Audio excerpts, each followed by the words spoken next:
近日，朝鲜半岛的紧张局势急剧升温。美日韩在济州岛举行大规模海上联合演习，出动9艘军舰，矛头直指朝鲜。朝鲜则高调宣称进行了水下核武器系统试验，祭出杀手锏，硬碰硬。那么，朝鲜首度公开的海啸523是什么来头？美日韩联演是否如朝鲜所说，在为入侵做预演？半岛局势激化，未来将如何走向？本期节目，特约评论员石红、现代舰船副主编蓝云共同在线深入解读，马上掌握最新消息。朝中社1月19号援引朝鲜国防省发言人的话称，朝鲜在半岛东部水域进行了海啸523水下核武器系统的重要试验，旨在应对美日韩近日举行的海上联合演习。不过，朝鲜官方并未公开更多细节，此次试验也未进行水下核爆炸。但此前曾多次公开海啸和海啸2和无人潜水攻击艇进行试验的消息，并公开了相关照片。梳理朝中社此前报道，早在2012年，朝鲜国防科学院就开始了潜水式核战略攻击武器系统的研发工作。2021年1月，正式将该秘密武器命名为海啸。目前，海啸已经进行了50多次最终阶段试验，这也反映出海啸在朝鲜核武器战略中的重要地位。2023年3月，朝鲜媒体首次披露海啸的核无人潜水攻击艇进行试验。海啸在80米至150米深度潜航约59小时，最后到达假想敌人港口目标点爆炸。第2个月，海啸2型又进行了71小时、1000千米的潜航试验，也成功爆炸。从朝鲜国防省发言人日前透露的信息，海啸已经发展到第5代，发展速度非常快。朝方称，海啸可在任何海岸、港口或用拖船投入作战，它的使命是隐秘潜航到作战水域，进行水下爆炸，造成超强力放射性海啸，破坏消灭敌人的军舰编队和主要作战港口。那么，海啸究竟是怎样的水下核武器系统？外界不得而知。而韩国军方认为，这是一种搭载核弹头的大型无人潜航器或者核鱼雷。朝鲜的海啸523型，这个核武器，这款核武器呢，实际上是一种这个水下的无人潜航器，但是呢，它也可以突出它的特色，完成了朝鲜的整个全维度完整体系的一个核力量的建设。朝鲜的核打击平台越来越多，种类也不断丰富。在陆基核打击方面，朝鲜已经发展出多型可携带核弹头的弹道导弹。最近的一次试射在1月14号，当天下午，朝鲜导弹总局成功试射了一枚中远程固体燃料弹道导弹。从朝鲜公布的导弹发射照片来看，导弹采用机动发射，弹头是轴对称双锥体构型。值得指出的是，这是该导弹首次公开亮相，而且还是一款高超音速导弹，让外界颇为吃惊。这个发射实际上是相当于一次突破，对于朝鲜来说是多方面的一个突破。第一呢，是它的这个固体燃料火箭发动机；那么第二呢，是这个高超音速导弹弹头。朝鲜这次的导弹中程导弹携带的双锥体的弹头，可以大大加强它的打击威力，而且呢，技术上呢也便于发展，也便于大量的生产。所以呢，这次朝鲜是有这么2方面的突破。在海基核打击方面，去年9月，朝鲜第1艘核攻击潜艇金君玉英雄号高调下水。从朝鲜官方媒体当时公开的画面，可以清晰看到潜艇龟背容纳了5组10具发射筒，4大6小，表明至少可以装备2种不同型号的潜射导弹。有分析指出，朝鲜不仅有陆基发射的核导弹和海基发射的核导弹，现在还发展出水下核武器系统，无疑大大增强了打击灵活性，对美日韩的威慑力也大为提高。这个其实呢，就是在加强自己的生存能力，加强自己的核力量的可靠性。自去年以来，美日韩不断加大在朝鲜半岛的联演频次，规模也在扩大，导致半岛局势持续升温。韩国联合参谋本部透露，韩国、美国和日本1月15号至17号在济州岛以南公海举行海上联合军演，共出动9艘舰艇，美国卡尔文森号航母参演，内容涉及反潜作战、导弹防御、海上拦截和空中支援等多个方面。据报道，美日韩联合军演旨在对拥有核武器的朝鲜展示实力。朝鲜发表声明，谴责此举严重威胁到了朝鲜的国家安全，并对由此造成的灾难性后果发出严正警告。据韩联社报道，通常美日韩举行联合海上演习的参与军舰数量为5艘左右，而这次却出动了9艘，显然是向朝鲜进一步施压。那么，为何说美日韩此举严重挤压朝鲜的安全空间，将导致半岛局势恶化呢？我们先来看一看三国此次出动的阵容：美国海军4艘，卡尔文森号航母、普林斯顿号巡洋舰、斯特雷号和基德号驱逐舰；韩国海军2艘，世宗大王号和王建号驱逐舰；日本海上自卫队2艘，日向号直升机驱逐舰、金刚号驱逐舰。不难看出，日韩两国出动的海上力量加起来都没有美国海军的多。虽然演习地点是在韩国济州岛附近海域，却是美国主导的，目的就是要制造出一种向朝鲜大军压境的现象。美军公开指出，此次演习包含有加强三国应对朝鲜核武器的科目。外界普遍认为，不排除美日韩演练了对朝鲜境内核设施进行模拟打击。以三国出动的阵容来看，打击力量主要以美军舰艇为主。卡尔文森号航母搭载的 F-35C 和 FA-18EF 舰载战斗机，可以在空中使用联合防区外空地导弹、联合防区外武器、斯拉姆 1R 空地导弹、联合直接攻击弹药和宝石路系列激光制导炸弹等武器进行打击。与此同时，美海军的巡洋舰和驱逐舰还能发射战斧巡航导弹。而日韩军舰对陆攻击能力极为有限，更多的是为卡尔文森号航母以及整个编队进行护航，承担防空反导和反潜任务。毕竟，朝鲜手上不仅有较多反舰弹道导弹、反舰巡航导弹以及水下潜艇，因此美日韩这次还重点演练了联合应对导弹和水下威胁科目。在防空反导方面，美国的所有巡洋舰、驱逐舰、日本的金刚号驱逐舰、韩国的世宗大王号驱逐舰都安装有美制宙斯盾系统，搭载了先进的 SPY-1系列相控阵雷达，能够在较远距离发现跟踪来袭的导弹，并通过去年正式启动的朝鲜导弹预警信息实时共享体系进行信息实时共享，然后引到舰上搭载的标准2、标准3、标准6导弹，对导弹进行多波次拦截。在反潜方面，美日韩所组成的舰艇编队也很出色。日本日向号直升机驱逐舰就是以反潜作战为主设计的，能够搭载11架直升机，直通的飞行甲板可同时起降4架直升机，再加上其他舰艇搭载的直升机，总数在10架左右。不仅能够形成多个波次接替升空，进行持续的反潜作战，而且每个波次可出动4到6架直升机，对半径200千米的海域实施严密搜索。一旦发现潜艇，能够投掷8到12枚反潜鱼雷，实施有力的攻击。此外，日向号还可作为编队反潜作战的旗舰，让其他舰艇能够更加专心地发起攻击和进行防空作战。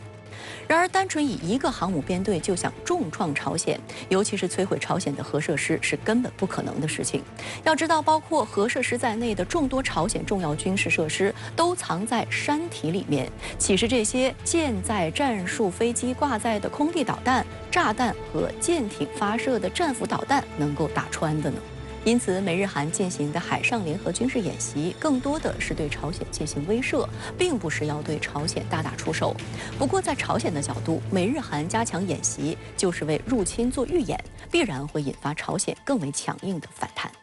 它的这个总体力量是有限的，面对着驻日驻韩的美军，面对着美国呢加强武装日本和韩国，那所以朝鲜呢也是在多方面加强它的这个军事上的准备，尤其是这个导弹武器和中远程打击力量的建设。那么未来呢，随着美国的国内的党争以及大选的选战非常激烈化，那么美国在国内外也会制造新的这个各种不稳定的动荡。那这一点上讲呢，我们需要早有准备，提高警惕。美日韩日前举行的军演是执行三方共同制定多年的演习计划，并在本年度首次进行的海上联合演习。朝鲜方面谴责称，该演习严重威胁朝鲜国家安全。请教一下石先生，您对美日韩这次演习有怎样的观察？美日韩此次进行的海上联合军演有不少新特点。首先，这次联合军演是在美日韩军事一体化背景下举行的。在尹锡悦成为韩国总统后，韩国迅速强化和美日的军事关系，使美国过去半个多世纪都未实现的美日韩军事一体化呢，终于能够成为现实。再加上日本的军事战略现在也由专守防卫转向主动进攻，这就让朝鲜感受到了更严重的威胁了。其次，规模大，此次美日韩联合军演共出动了9艘水面舰艇，其中包括1艘10万吨级核动力航母和1艘2万吨级准航母，这是近年来非常罕见的。第三，进攻性强。美国参谋长联席会议毫不掩饰地说，此次演习目的是旨在加强三国对朝鲜核武器、导弹和水下威胁的联合威慑和反应能力，这是对朝鲜进行赤裸裸的威胁。日前，朝鲜外务相崔善基访问俄罗斯。俄总统新闻秘书佩斯科夫表示，俄罗斯将在所有领域与朝鲜发展关系，包括在敏感领域。请教一下石先生，这是向外界释放什么信号？这是俄方在向外表明，俄朝关系是在全方位加强，尤其是在军事领域。美日韩军事一体化不仅对朝鲜带来了空前威胁，对俄罗斯远东地区的威胁同样在急剧增大。而俄罗斯现在仍然在乌克兰进行特别军事行动，况且北约还在进一步扩大，使得俄罗斯无法在远东地区投入更多的军力。所以俄朝抱团取暖，应对来自美日韩的威胁就成为必然。而在军事领域，俄朝都有自己的强项。俄罗斯总体军事技术强大，而朝鲜的军工产能比较强，所以呢，俄朝加强军事领域的合作，都会给对方提供有力支持。如果美日韩继续在东北亚地区搞事儿，那么俄朝在军事领域的合作也会随之水涨船高的。可以说，在半岛地区，目前正在形成俄朝联手与美日韩较劲的局面。一直以来，日本都非常注重海上自卫队水下潜艇力量的发展。近年来，其潜艇更新迭代的速度非常快，在最先进的大鲸级潜艇才服役没多久，又开始着手研制下一代了。那么，日本下一代潜艇将长什么样？为何说其水下力量正转变为进攻性力量呢？据报道，日本新型潜艇将使用去年10月下水的大鲸级4号艇“雷鲸号”的很多新型技术，同时融入新型设计理念和关键技术，使其在隐身能力、机动能力、水下探测能力等方面都将得以提升。根据日本川崎重工公布的设计方案，新型潜艇的艇体外形设计与现役最先进的大鲸级相比改动较大。最明显的是，新型潜艇的指挥台桅鞘移到了艇体后上方，同时还取消了日本战后常规潜艇一贯的桅鞘舵，改为手水平舵，主要是为了减少航行阻力和流体噪声。另一个明显的变化是艇体变得更具流线型，这也是为了减少航行阻力和流体噪声。而最受外界关注的无疑是日本要将垂直发射装置搬到新型潜艇上，这意味着日本要把自卫队谋求的进攻能力拓展到水下潜艇平台。从新型潜艇将指挥台桅鞘大幅后移，以及设计图有3枚竖着的导弹，不难看出，主要目的就是为了给艇体前部安装垂直发射装置腾出位置。不过，相比于外形方面的变化，日本新型潜艇采用什么样的垂直发射装置，才是外界最为关注的事情。世界上最早给潜艇安装垂直发射装置的国家是美国，共有2种垂直发射装置，其中一种是洛杉矶级后期型和弗吉尼亚级攻击核潜艇那样的独立单元垂直发射装置，每艘艇在艇体前部装12个，用于发射战斧巡航导弹。另一种是俄亥俄级巡航导弹核潜艇和弗吉尼亚级后期型攻击核潜艇上的大圆筒式垂直发射装置，一个大圆筒可垂直装填7枚或6枚战斧巡航导弹。考虑到日本新型潜艇的艇体直径不如美军核潜艇那么大，所以可能性比较大的是安装独立单元垂直发射装置。而在技术方面，日本很可能直接从美国那儿获得生产许可证，然后自行生产。有报道指出，这款新型潜艇一旦得以建造，日本12式改进型反舰导弹和美制战斧将会同时装备上艇。按照美制战斧射程1600千米，改进型12反舰导弹射程将提升到900甚至1500千米来计算，日本新型潜艇能够对朝鲜全境、中国东部沿海以及俄罗斯远东纵深目标构成重大威胁。这也是日本在大鲸级潜艇服役不到2年就急于推出下一代潜艇计划的原因。要知道，日本现在服役和继续建造的大鲸级以及之前服役的苍龙级潜艇都没有垂直发射装置，要发射战斧或12式改进型导弹，只能通过鱼雷管进行发射，这样就会出现导弹和鱼雷争管的问题，在作战灵活性上会大打折扣。日本不断发展潜艇力量，尤其是新型潜艇将采用导弹垂直发射装置，表明日本在将军事战略由专守防卫转向主动进攻之后，开始加速打造水下远程进攻性力量，这必将进一步恶化周边安全局势，十分值得警惕。美国国家利益杂志曾刊文称，日本海上自卫队是亚洲强大的海上力量，而潜艇部队是其重要支柱。报道称，日本建立了完备的潜艇建造计划体系，基本每年服役1艘、退役1艘潜艇。这些退役的潜艇尽管还有较长的使用寿命，但日本并未将其封存，而是退役之后很快就送到拆船厂拆解。而随着日本防卫政策的调整，其对潜艇的保有量在不断提高。早在2010年，日本在防卫计划大纲中就明确指出，要将海自拥有的潜艇数量从当时的16艘增至22艘。除了数量上的增加，日本潜艇的水平也在不断发展。在很多人还停留在日本最先进的潜艇是苍龙级的时候，日本潜艇部队已经在2021年就悄然进入了大鲸级时代。2021年3月，随着斗龙号交付，日本就停止了苍龙级潜艇的生产。2022年3月，入役海上自卫队的潜艇就变成了大鲸级首艇大鲸号。去年10月，大鲸级4号艇雷鲸号在川崎重工神户造船厂下水。报道指出，雷鲸号排水量超过3000吨，刷新了日本常规潜艇的最大吨位纪录，排水量也超过了法国红宝石级核潜艇。